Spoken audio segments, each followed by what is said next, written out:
मुंबईसह 29 निवडणुका पार पडल्या आणि त्याचे निकाल देखील जाहीर झालेले आहेत। आणि हे निकाल जाहीर झाल्यानंतर माननीय शिवसेनेचे मुख्य नेते एकनाथ शिंदे साहेबांच्या नेतृत्वाखाली पुन्हा एकदा वंदनीय बाळासाहेबांच्या विचाराची शिवसेना ही क्रमांक 2 मध्ये महाराष्ट्रामध्ये आलेली आहे। आपण सगळ्यांना हे माहिती देखील आहे। ज्या जागा आम्ही लढलेलो होतो त्यातल्या सुमारे 402 ठिकाणी शिवसेनेनं धनुष्यबाणानं विजय प्राप्त केलेला आहे। आमच्यावर रोज जे आगपाखड करतात त्यांना इतरांपेक्षा देखील कमी जागा मिळालेल्या आहेत, त्या म्हणजे 154, आणि इतर जे आहेत ते 195 ते 200च्या जवळ आहेत।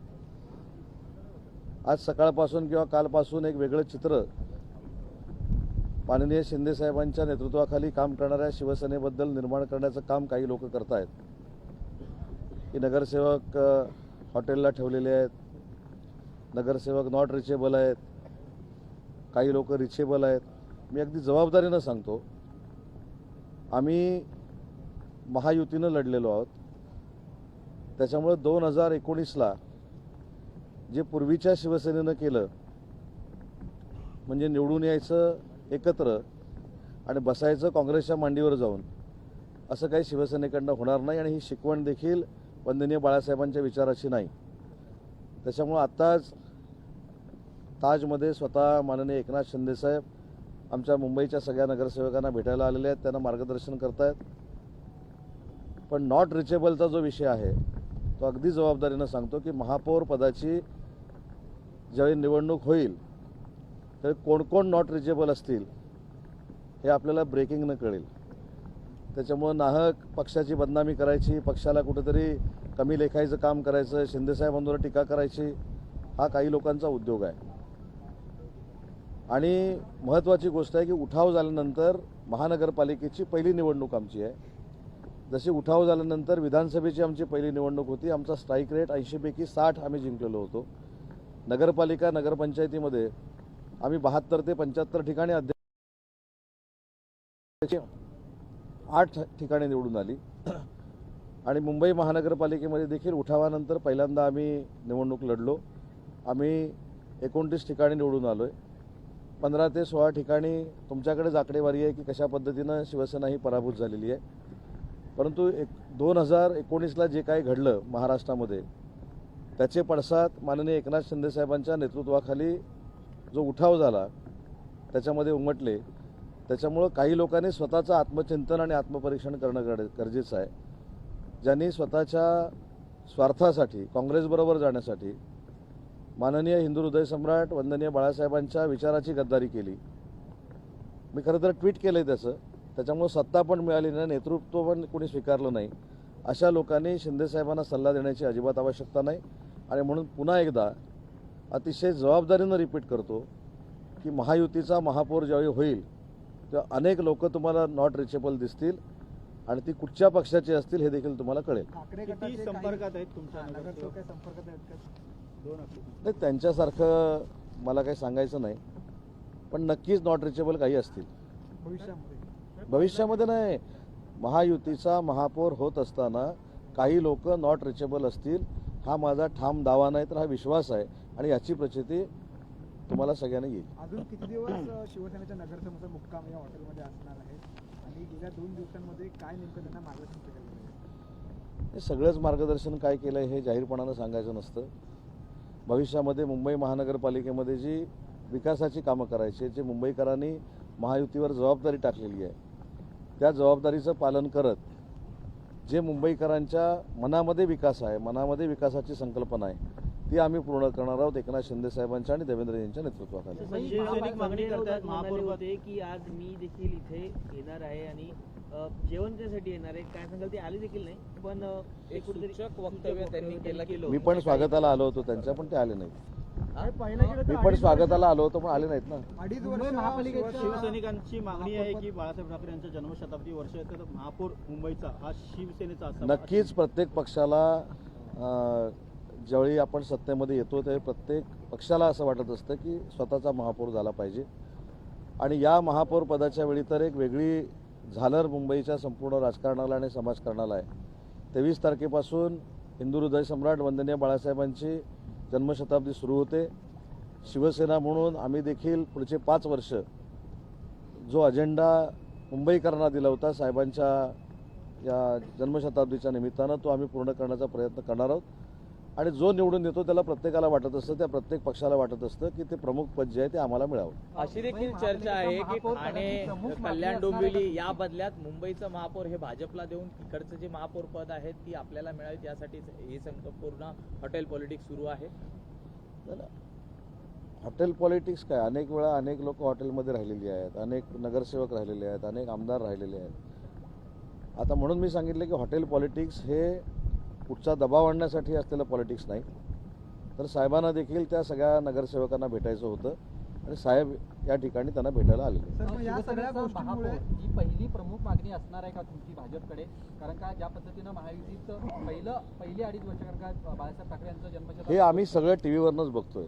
आम्ही 2.5 वर्ष मागितली, आम्ही 1 वर्ष मागितली, त्यांनी आम्हाला 2.5 वर्ष भाजपानं द्यायचं नाही असं सांगितलं. हे सगळं एक तयार करण्याचा प्रयत्न काही लोक करत आहेत. जसं लोकसभेला संविधानाच्या बाबतीमध्ये फेक नरेटिव्ह निर्माण करण्याचा प्रयत्न झाला, मुस्लिम बांधवांना फसवण्याचा प्रयत्न झाला, तशाच पद्धतीनं आता जे काही 7-8 दिवस आहेत, आता पराभव झाल्यानंतर काय टाईमपास करायचा, तर हे असं तुम्हाला बातम्या सोडत बसायचं की असं होणार आहे तसं होणार आहे. म्हणून मी एका वाक्यात तुम्हाला सांगितलं की महायुतीचा महापौर ज्यावेळी मुंबईमध्ये त्याची पहिली जनरल बॉडीची मिटिंग असेल त्यावेळी अनेक लोक महायुती सोडून ही नॉट रिचेबल असतील. साहेब 90 जागा शिवसेना खरं तर लढली. ॲव्हरेजली आपण पाहिलं तर 29 जागांमध्ये यश मिळालेलं आहे. मात्र ज्या पराभवाचा आकडा हा देखील तितकाच महत्त्वाचा आहे. तर याचा आत्मपरीक्षण पक्ष म्हणून पक्षातले नेते करणार का? नेमकं कुठे चुकलं आणि का कमी जागा आहे? सुरुवातीलाच मी पक्षाच्या वतीनं सांगितलं की जिथं कुठं आमचं चुकलंय ते सुधारण्याचा आम्ही नक्की प्रयत्न करू. पण उठावानंतर देखील मुंबईसारख्या आंतरराष्ट्रीय शहरामध्ये 3 वर्षामध्ये एवढं चांगलं मॅन्डेट घेणं याची देखील दखल खरं तर घेतली गेली पाहिजे. आणि ठीक आहे, 29च्या 50 होतील, 50च्या 75 होतील, 75च्या 100 होतील, आम्ही प्रयत्न करू ना. पण या जागा वाटपाच्या तिढ्यामध्ये अस्तित्व नव्हतं. त्यांच्या जवळपास 7 जागा निवडून येतात. ते कोणाचं यश की कोणाचं अपयश नाही? नाही, ज्यांनी 2019ला भाजप आणि शिवसेनेला मॅन्डेट मिळालेला असताना काँग्रेसबरोबर जाण्याचा ज्यांनी प्रयत्न केला, काँग्रेसबरोबर जे गेले त्यांचं हे कर्म आहे. यामुळे शिवसेनेचा महापौर असावा असा आपला काही आग्रह असणार आहे का? मी याचं उत्तर मगाशी दिलं ना. जो पक्ष सत्तेमध्ये येतो अलायन्समधला, त्या अलायन्सच्या प्रत्येक पक्षाला असं व्हायला पाहिजे. परंतु हा निर्णय घेण्याचे अधिकार हे भाजपकडनं देवेंद्रजींना आहेत आणि आमच्याकडनं आमचे सर्व एकनाथ शिंदे साहेबांना आहे. आणि त्याला मगाशी मी सांगितलं की यावर्षी एक या संपूर्ण प्रवाहाला वेगळी झालर आहे आणि वंदनीय बाळासाहेबांची जन्मशताब्दी 23 तारखेला सुरू होते. त्याच्यामुळे आमच्यासारख्या सगळ्या शिवसैनिकांना वाटतच असणार. पण जो काय अंतिम निर्णय आहे तो माननीय एकनाथ शिंदे साहेब आणि देवेंद्रजी घेणार. आता जिल्हा परिषदेच्या निवडणुका येणार आहेत, त्यामध्ये नेमकं चित्र कसं असेल महायुतीचं? जिल्हा परिषदेमध्ये कोकणापासून जर सुरुवात करायची झाली तर सिंधुदुर्गामध्ये कालच मी राणेसाहेबांची भेट घेतली आणि त्याच्यानंतर राणेसाहेबांनी युती झाली जाहीर केलेलं आहे. रत्नागिरीमध्ये देखील युती झालेली आहे. रायगडची आज अंतिम चर्चा सुरू आहे. आत्ताच मी पुण्याशी साहेबांच्या आदेशानुसार केंद्रीय मंत्री मुरली अण्णा मोळांशी बोललो. ते देखील उद्या 4 वाजेपर्यंत तिथला प्रश्न मिटेल. 12च्या 12 ठिकाणी शिवसेना आणि भाजप युती होईल अशी शक्यता नाकारता येणार नाही. कल्याण डोंबिवली उल्हासनगरमध्ये देखील या संदर्भात देखील उपमुख्यमंत्री एकनाथ शिंदे आणि भाजपचे अध्यक्ष रवींद्र चव्हाण यांच्यात देखील बैठक झाली आणि महायुतीचं ठरलंय का? आता सगळ्याच बैठका काय आमच्या समोर किंवा आम्हाला सांगून होत नाहीत. माननीय शिंदे साहेबांनी ती जर बैठक घेतली असेल तर ती बैठक कशासाठी होती ही योग्य वेळी तुमच्या समोर येईल. पण रायगडचं गणित कसं सोडवणार? कारण ज्या पद्धतीने तिकडे दोन्हीच पक्षांमध्ये टोकाची भूमिका ही घेतली जात असताना जिल्हा परिषदेच्या निवडणुकीमध्ये नेमका सुवर्ण मध्य काय काढणार? नाही, जर रायगडचा आपण ओव्हरऑल अभ्यास केला तर 59 जागा या रायगडमध्ये आहेत. ऑलरेडी आम्ही 18 जागेवर विद्यमान आहोत. 3 ठिकाणी भारतीय जनता पार्टी आहे, 24 ठिकाणी शेकापा आहे आणि 13 ठिकाणी राष्ट्रवादी काँग्रेस पार्टी आहे. आता काही तुम्हाला देखील माहिती आहे की रायगडचं कशा पद्धतीनं चालू आहे किंवा काय काय तिथं राजकीय प्रवाह आहेत आणि यासाठी जिल्हानिहाय आज माननीय शिंदे साहेबांनी जिल्हा परिषद पंचायत समितीच्या संदर्भामध्ये बैठका घेतल्या. त्यांचे निर्देश जे आहेत ते संबंधित आमच्या पदाधिकाऱ्यांपर्यंत पोहोचलेले आहेत, मंत्र्यांवर पोहोचलेले आहेत. मंत्री देखील प्रत्येक जिल्ह्यामध्ये काम करणार आहेत. माझ्यावर रत्नागिरीची जबाबदारी आहे, माझ्यावर योगेश कदमांवर, त्याच्यानंतर सिंधुदुर्गची जबाबदारी देखील माझ्यावर आहे, रायगडची जबाबदारी भरत गोगावले साहेबांबरोबर आहे. त्याच्यामुळे असे सगळे मंत्री आम्ही जिल्हा परिषद पंचायत समितीमध्ये प्रचारासाठी आणि समन्वय साधण्यासाठी या आमच्या नियुक्त्या साहेबांनी केलेल्या आहेत. मात्र या जबाबदाऱ्या या निवडणुकांमध्ये देखील पाहायला मिळाल्या होत्या. मात्र संभाजीनगर असेल किंवा इतर जिल्ह्यांमध्ये जर आपली पक्षाची जर एकूणच नगरसेवक निवडून येण्याची जी परिस्थिती पाहिली तर ती फारच धूसर आपल्याला पाहायला मिळाली. अनेक ठिकाणी शिवसेनेने आपले बालेकिल्ले हे गमावले देखील आहे. संख्याबळ नाही, एक पहिली गोष्ट की उठावानंतरची आमची ही पहिली निवडणूक होती, हे तुम्ही मान्य. सुपडा साफ झालाय त्याच्याबद्दल आपण काही बोलतच नाही. जे पूर्ण भुईसपाट झालेत त्यांच्याबद्दल काय एवढी आत्मीयता आहे मला माहीत नाही, परंतु आम्ही दुसऱ्यांना हे देखील आमचं यश आहे ना. आता मी जर नागपूरपासून सुरुवात केली तर चंद्रपूरमध्ये आमचं प्रतिनिधित्व आम्हाला मिळालं, नागपूरमध्ये मिळालं, अमरावतीमध्ये मिळालं, अकोल्यामध्ये मिळालं, जळगाव आहे, सगळीकडे आहे. काही ठिकाणी UBT शून्यावर पण आहे.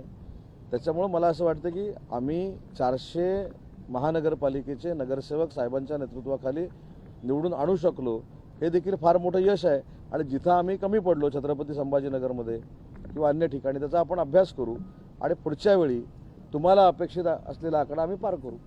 मुख्यमंत्री देवेंद्र फडणवीस झुरिचला गेले, तिथे त्यांचं स्वागत मोठ्या उत्साहात झालं आणि यावरती ठाकरे गटाचे खासदार संजय राऊतने ट्विट केलंय आणि महापालिका विजयानंतर झुरिचमध्ये होणारं फडणवीसांचं स्वागत ही प्रत्येक मराठी माणसाला सुखावणारी गोष्ट आहे.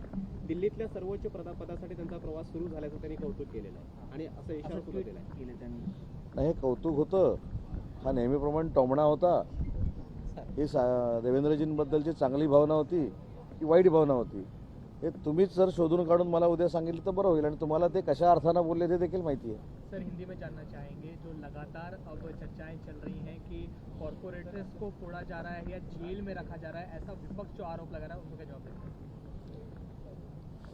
जब हमारा मुंबई महानगर पालिका जनरल बॉडी का चुनाव होगा, महापौर का चुनाव होगा, तब आपको पता चलेगा कि महायुति छोड़ के बहुत लोग नॉट रीचेबल है, और ये मेरा पूरी तरह से दावा है.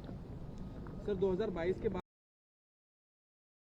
में बटी है, बाला साहब की लीगेसी किसके हाथों में है? और अब MMR रीजन में सिर्फ मुंबई के अलावा थाने, कल्याण, डोंबिवली में जिस तरह से आप लोगों के नतीजे आए हैं, जिस तरह से सीटें आई हैं, उसके बाद क्या अब बाला साहब की लेगेसी आप लोगों को मिल गई है, ये कहा जा सकता है? नहीं, पूरी तरह से मैं पहले आपको धन्यवाद देता हूँ कि आपने पूरी तरह से कहा कि MMR रीजन में, बराबर है ना, पूरी तरह से जो शिवसेना है वो बाला साहब के विचार की माननीय एकनाथ शिंदे साहब जो नेतृत्व कर रहे हैं वही शिवसेना है, उसके ऊपर शिक्कामोर्तब हो गया.